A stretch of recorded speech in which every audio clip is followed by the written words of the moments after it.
Good morning all, welcome back to my next video. আজকে আমার এই ভিডিওটা করার মেন মোটিভ হচ্ছে আমার চ্যানেলের যে মেন মোটো, যে তোমাদেরকে এই চ্যানেলের সাথে যুক্ত যারা তাদের সবাইকে প্রতিনিয়ত আমার ক্যারিয়ার আপডেট করা এবং তাদেরকে বিভিন্ন জীবনের বিভিন্ন ক্ষেত্রে উপযোগী করে তোলা। সর্বোপরি আমাদের জ্ঞানই হচ্ছে সমস্ত কিছুর আধার। যদি আমি উপযুক্তভাবে জ্ঞানার্জন করতে পারি, নিজেদেরকে একটু একটু একটু করে যদি বিল্ড আপ করতে পারি আমরা, তাহলে ভবিষ্যতে আমাদের পথ আরো সুগম হবে এবং সেই উদ্দেশ্যকে মাথায় রেখেই আমাদের এই পথ চলা। তো আমি তোমাদের বারবার যেটা বলি, আমার ক্লাসেও যেটা বলি, যে জীবনের সফলতা হতে গেলে শুধুমাত্র পড়াশোনা করলেই হবে না। তোমার চারিত্রিক গঠন থেকে শুরু করে তোমার প্রতিনিয়ত নিজেকে একটু একটু করে তৈরি করতে হবে এবং জীবনের সেই বৃহৎ উদ্দেশ্যকে সামনে রেখেই আমাদের প্রতি মুহূর্তে নিজেকে গড়ে তুলতে হবে। তার কারণ সফলতার এই যে জায়গাটা, কম্পিটিশনের যে জায়গাটা, এখানে কিন্তু কেউ কাউকে 1 ইঞ্চিও ছেড়ে দেওয়ার নয়। প্রত্যেকেই যারা সফলতা পেতে চাই আমরা, তারা প্রতিনিয়তই ফাইট করে চলেছে। নইলে একবার চিন্তা করো যে আজকে যে কোনো কম্পিটিটিভ এক্সামে আজকে দেখা গেল আমার 10টা পোস্ট ভ্যাকেন্ট রয়েছে, সেখানে অ্যাপ্লিকেন্ট কত রয়েছে? সেখানে অ্যাপ্লিকেন্ট রয়েছে 4 লাখ 5। সবাই কি সেখানে চাকরির উপযোগী হয়? একদম নয়। তার কারণ অ্যাপ্লিকেশন যখন করা হয় তখন তো সবাই পাবে বলে করা হয়, কিন্তু অ্যাপ্লিকেশন করার পর যে পরিশ্রম, যে হার্ডওয়ার্ক, যে লেবার দিতে হয়, সেই লেবার আমাদের ছেলে মেয়েদের কাছ থেকে আমরা সেভাবে পাই না, যার জন্য সেই কাঙ্ক্ষিত সফলতার মুখও আমরা দেখতে পাই না। কিন্তু আমাদের সেই কথা মাথায় রাখলে চলবে না, আমাদেরকে মনে রাখতে হবে যে আমরা প্রতিনিয়তই নিজেদেরকে একটু একটু করে বিল্ড আপ করবো এবং সেই উন্নতির শিখরে নিজেদেরকে নিয়ে যাব। তো এইরকমই একটা জায়গায় আমরা আমার এই ভিডিওটি আমি, যে বর্তমান সময়ের সব থেকে চর্চিত যে বিষয়, সেটা হচ্ছে অক্সিম 4 মিশন। কেন এটা বেশি চর্চিত? তার কারণ এই যে অক্সিম 4 মিশন, এই মিশনে আমাদের একজন ভারতীয় যিনি সক্রিয়ভাবে যুক্ত রয়েছেন এবং তিনি হচ্ছেন সেকেন্ড ইন্ডিয়ান এবং তিনি হচ্ছেন প্রথম ভারতীয় যিনি আমাদের ইন্টারন্যাশনাল স্পেস স্টেশন ভিজিট করেছেন। তো এইরকমই একটা মিশন আমাদের হচ্ছে সেই অক্সিয়াম 4 মিশন। তো অক্সিয়াম 4 মিশনে যাওয়ার আগে আমরা একটু এর ব্যাকগ্রাউন্ডটা দেখে নেব। যে মহাকাশ আকাশ, এটা আমরা ছোটবেলা থেকেই দেখে আসছি। এটা চাঁদ, সূর্য, তারা, অসংখ্য স্টার্স আমাদের এই প্ল্যানেটে মেনলি 9 প্ল্যানেট রয়েছে, তার মধ্যে আমরা পৃথিবী অন্যতম একটা ব্লু প্ল্যানেট। কিন্তু এই যে পৃথিবীর বাইরে যে পরিমণ্ডল, যে পরিবেশ, যে স্পেস, সেটা কেমন, তার পরিবেশ সেখানে কি রয়েছে, এই সমস্ত নানা কিছু অজানা তথ্য পাওয়ার উদ্দেশ্যে মানুষ তার জ্ঞানের পরিধি বৃদ্ধির উদ্দেশ্যে সবসময় অজানার উদ্দেশ্যে আমরা পাড়ি দিয়েছি। আর সেই উদ্দেশ্যকে মাথায় রেখেই ইন দ্য ইয়ার 1961, 1961 সালে রাশিয়ার ইউরি গ্যাগারিন প্রথম মহাকাশে গেছিলেন। তাহলে আমরা এখানে একটা জিনিস মাথায় রাখবো আমাদের এক্সামের জন্য। প্রথম কোন মহাকাশচারী মহাকাশে গেছিলেন? তিনি হচ্ছেন ইউরি গ্যাগারিন। উনি কোথাকার নিবাসী? উনি হচ্ছে রাশিয়ার মানুষ, নিবাসী, অধিবাসী। উনি কত সালে গেছিলেন? 1961, 61 সালে। এবার আমরা চলে আসবো আমাদের ইন্ডিয়ার ক্ষেত্রে।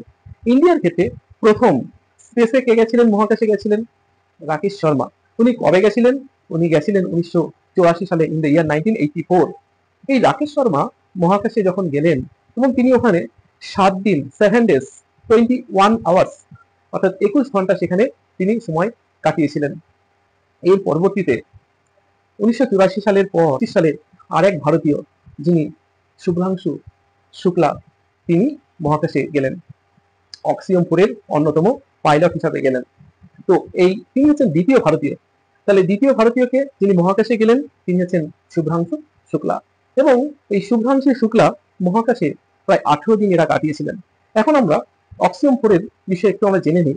অক্সিয়াম 4 এই মিশনটায় 4 জন মেনলি ক্রু মেম্বার ছিলেন। এই 4 জন ক্রু মেম্বারের মধ্যে একজন ছিলেন আমেরিকার অধিবাসী, আর একজন ছিলেন পোল্যান্ডের অধিবাসী, আর একজন ছিলেন হাঙ্গেরির অধিবাসী, আর একজন হচ্ছে আমাদের ইন্ডিয়ান। এই অক্সিয়াম 4 মিশনের পাইলট ছিলেন শুভ্রাংশু শুক্লা। এই শুভ্রাংশু শুক্লা 1985 সালে ওনার জন্ম। উনি হচ্ছেন আমাদের লখনৌ ইউপিতে ওনার জন্ম। এই শুভ্রাংশু শুক্লা যখন অক্সিয়াম 4 মিশনে যাবেন তার আগে উনি রাশিয়ার যে কসমোনিট ট্রেনিং সেন্টার থেকে উনি 1 বছরের ট্রেনিং নেন। এছাড়াও উনি আমাদের নাসা থেকে ট্রেনিং নেন, এছাড়া বিভিন্ন রকম ট্রেনিং নেন। এরপরেই তিনি সেই অক্সিয়াম 4 এর মেম্বার হয়ে যান। এখন এই অক্সিয়াম 4 এটা এটা হচ্ছে প্রাইভেট কোম্পানি, যারা নাসা এবং স্পেসএক্স এরা কোলাবোরেশনে এই মিশনটা তারা করেছিলেন। এখন এই মিশনের টার্গেটটা কি ছিল? এই মিশনের টার্গেট ছিল 60 রকমের তারা রিসার্চ গবেষণা তারা নিয়ে গেছিলেন। এই 7 রকম গবেষণার মধ্যে আমাদের যে ইসরো আছে, ইসরো 7 টাইপ রিসার্চ নিয়ে গেছিলেন শুভ্রাংশু শুক্লা। এখন তাদের যে এই অক্সিজেন 4 যে মিশন তারা করেছিলেন, এই মিশনের টার্গেট কি ছিল? এই মিশনের টার্গেট ছিল সায়েন্টিফিক রিসার্চ করা। তাদের এই মিশনের অন্যতম টার্গেট ছিল commercial activities, scientific research, human health, human nervous system এবং যে স্পেস এগ্রিকালচার, এইরকম প্রায় 7 রকমের রিসার্চ তারা নিয়ে গেছিলেন। আর আমাদের ইসরো থেকে, ভারতীয় যে স্পেস রিসার্চ অর্গানাইজেশন যেটা আছে আমাদের ইসরো, সেই ইসরো থেকে দায়িত্ব পেয়েছিলেন শুভ্রাংশু শুক্লা। তো অবশেষে আমরা দেখলাম এই অক্সিজেন 4 মিশন তারা সফলভাবে ফিরে আসেন। এই অক্সিজেন 4 মিশন তারা গেলেন 25 জুন, কিন্তু অক্সিজেন 4 মিশন শুরু হওয়ার কথা ছিল 10 জুন, কিন্তু তাদের যে স্পেস এক্স, সেই স্পেস এক্সে অক্সিজেন লিকেজের কারণে তাদের এই মিশনটাকে পোস্টপোন করতে হয় এবং পরবর্তীতে আমরা দেখলাম 25 জুন তারা এই মিশনটা স্টার্ট করলেন এবং 15 জুলাই অর্থাৎ 15 জুলাই তারা ক্যালিফোর্নিয়া উপকূলে এসে পৌঁছলেন। এই ক্যালিফোর্নিয়া উপকূলে যখন এসে পৌঁছলেন, আমরা দেখলাম যে এই 4 ক্রু মেম্বার সবাই সুস্থ সবল ভালোভাবে নেমে এসছেন, বেরিয়ে এসছেন। তার কারণ আমরা আগে দেখেছিলাম যখন আমাদের সুনিতা উইলিয়ামস ম্যাডাম এর আগে যখন এসেছিলেন, তখন ওনাকে বিশেষ মেডিকেল হেল্পের সাহায্য নিয়ে ওনাকে বের করে নেওয়া হয়। তার কারণ উনি একটা দীর্ঘ সময় স্পেসে কাটিয়েছিলেন। আমরা জানি একটা যত সময় তুমি স্পেসে কাটাবে, সেখানে আমাদের শরীরের যে হাড়গুলো, সেটা বোনস গুলো ক্ষয় হয়ে যায়। কিন্তু এখানে এতে দেখা গেল এই শুভ্রাংশু শুক্লাদের যে মিশনটা অক্সিজেন 4 যেটা মিশন, সেই মিশনে যেহেতু এরা অল্প সময় 18 দিন ছিলেন, ততটা তারা উইক হয়নি, তাদের শরীরের বোনস গুলো ততটা ক্ষতিগ্রস্ত হয়নি। তো এই অক্সিজেন 4 মিশন আমাদের আগামী দিনের ভবিষ্যৎকে আরো বেশি আলোকিত করবে।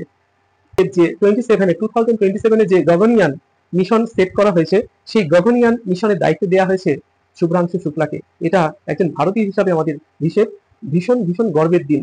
আমরা বলেছি যে আমাদের ভারতবর্ষ বর্তমানে যে গতিতে সায়েন্স বলো, টেকনোলজি বলো, এডুকেশন বলো, ইকোনমিক বলো, স্পেস সায়েন্স বলো, একদম যেভাবে অশ্বমেধের ঘোড়ার মতো ছুটছে, এটা সত্যি সাধুবাদ জানানোর মতোই। তো আমাদের এই উন্নতি যজ্ঞে আমি একজন ভারতীয় হিসাবে এবং আমাদের ছেলেমেয়েরা এই উন্নতি যজ্ঞে আশা করি আরো বেশি সামিল হবে। আমরা দেশে নতুন নতুন স্কলার পাবো, নতুন নতুন সায়েন্টিফিক রিসার্চ পাবো, এটা আমরা মাথায় রেখেই আমাদের এই পথ চলা। তো আমাদের এই মিশন থেকে আমরা তাহলে যে জিনিসগুলো শিখতে পাচ্ছি, সেটা হচ্ছে যে অক্সিজেন 4 মিশনের ক্রু মেম্বার কত? ক্রু মেম্বার ছিলেন 4। অক্সিজেন 4 মিশনের দায়িত্বে কারা ছিলেন? স্পেসএক্স ছিলেন, নাসা ছিলেন, আরো অর্গানাইজেশন ছিল। মেইনলি এই দুটো অর্গানাইজেশনের মেইন ছিল, এছাড়াও আরো একাধিক অর্গানাইজেশন এর সাথে যুক্ত রয়েছে। আচ্ছা, এখন এই অক্সিজেন 4 মিশন এর কতদিন চলেছিল? তাহলে 18 দিন পর তারা ফিরে এসেছিলেন, সফলতা পূর্বক তারা ফিরে এসেছিলেন। কারণ এখান থেকে আরেকটা আমাদের জানতে ইচ্ছে করছে, এই যে অক্সিজেন 4 মিশনে তারা যে রকেটটা করে, যে ক্যাপসুলে করে তারা গেছিলেন, সেটার নাম হচ্ছে ড্রাগন গ্রেস, যার নাম ছিল গ্রেস 213। তাহলে আমার এই ভিডিও থেকে আজকে যে বিষয়গুলো আমরা জানতে পারলাম, যে প্রথম কোন মানুষ মহাকাশে গেছিলেন? Yuri Gagarin. তিনি কোথাকার মানুষ ছিলেন, কোথাকার নাগরিক ছিলেন? তিনি রাশিয়ার ছিলেন। তিনি কত সালে গেছিলেন? তিনি 1961 গেছিলেন। সেকেন্ড কোশ্চেন হচ্ছে ভারতীয় হিসেবে কোন ভারতীয় প্রথম মহাকাশে গেছিলেন? তিনি হচ্ছেন আমাদের রাকেশ শর্মা। কবে গেছিলেন? 1984 সালে গেছিলেন। রাকেশ শর্মা কতদিন ওখানে কাটিয়েছিলেন? 7 দিন, 7 days 21 hours তিনি কাটিয়েছিলেন, ফার্স্ট ইন্ডিয়ান। এরপরে দ্বিতীয় কোন ভারতীয় যে মহাকাশে কাটালেন? তিনি হচ্ছেন শুভ্রাংশু শুক্লা। তিনি কতদিন কাটিয়েছেন সেখানে? 18 দিন কাটিয়েছেন। এবং এই শুভ্রাংশু শুক্লাই প্রথম ভারতীয় যিনি ISS ইন্টারন্যাশনাল যে স্পেস স্টেশন, সেখানে তিনি ভিজিট করার তার সৌভাগ্য হয়। এটা একটা বিরাট বড় আমাদের অতি গর্বের। অক্সিজেন 4 মিশনের মাধ্যমে পরবর্তীতে আমরা অনেক কিছু ইনফরমেশন আমরা পাবো। আমাদের যে 4 নভোচারী যারা নেমে এসেছেন, আপাতত তারা মেডিকেলে থাকবেন। আফটার 7 days 7 দিন পর তারা তাদের স্টেটমেন্ট দেবেন, আমরা দেখব। আমাদের অনেক বেশি তথ্য তারা শেয়ার করবেন। তাদের অভিজ্ঞতা আমাদের আগামী দিনের পথ চলা হবে এবং একটা নতুন আলোর সন্ধান দেখাবে। তো সবাইকে আমি আগাম কংগ্রাচুলেশন জানাচ্ছি। বিশেষ করে আমাদের যে শুভ্রাংশু শুক্লা আছে, ওনাকে আগামী যে আমাদের গগনয়ান যে মিশন রয়েছে, তার জন্য আগামী ভবিষ্যতে শুভেচ্ছা বার্তা রইল। জয় হিন্দ, বন্দে মাতরম।